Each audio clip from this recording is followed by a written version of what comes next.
ফেনীর পশুর হাটের খবর আমরা জানতে চাই সিও অফিস থেকে সরাসরি আমাদের সাথে যুক্ত হয়ে গরুর হাটের খবর জানাবেন প্রতিনিধি দিদারুল আলম।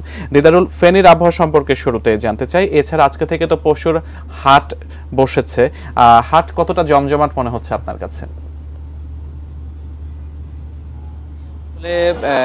ঈদুল আজহা কিন্তু ঠিক আর 3 দিন পরেই পালন হবে, সে কারণে কিন্তু আসলে ফেনীর যে সকল পশুর হাটগুলো রয়েছে সেগুলো কিন্তু জমজমাট বেচা কেনা চলছে। যে একদিকে যেমন ক্রেতারা বলছেন যে আসলে অন্যবারের তুলনায় এবার গরুর দাম একটু বেশি, এবং আবার বিক্রেতারা বলছেন যে তারা কিন্তু কমিয়ে বিক্রি করছেন। তবে সব কিছু মিলিয়ে আসলে বাজার ব্যবস্থাপনা সহ এখানকার যে সকল পশুর হাটগুলো রয়েছে সে সকল পশুর হাটগুলো কিন্তু বেশ ভালোই জমেছে। তবে এখন পর্যন্ত আসলে মূল যে বেচা কেনার যে বিষয়টি সেটি কিন্তু আসলে এখন পর্যন্ত জমে ওঠেনি। এর পাশাপাশি আসলে আপনি জানেন যে ফেনী কিন্তু আসলে সীমান্তবর্তী একটি এলাকা, যার দুদিকেই আসলে ভারতের সীমান্ত রয়েছেন। এখানকার ব্যবসায়ী যারা রয়েছেন তারা কিন্তু আসলে বলছেন যে যদি এই এখন পর্যন্ত কিন্তু আসলে ভারতের বর্ডার দিয়ে কিন্তু অবৈধভাবে কোনো গরু বাংলাদেশে প্রবেশ করেনি। তবে যদি কোনো কারণে যদি প্রবেশ করে সেক্ষেত্রে কিন্তু এখানকার যারা ব্যবসায়ী রয়েছেন তারা কিন্তু খুব বেশি সংখ্যার মধ্যে রয়েছেন। যদি কোনো কারণে যদি বর্ডার দিয়ে গরু ছেড়ে দেওয়া হয় তাহলে সেক্ষেত্রে এখানকার খামারিরা সহ যারা বিক্রেতা রয়েছেন তারা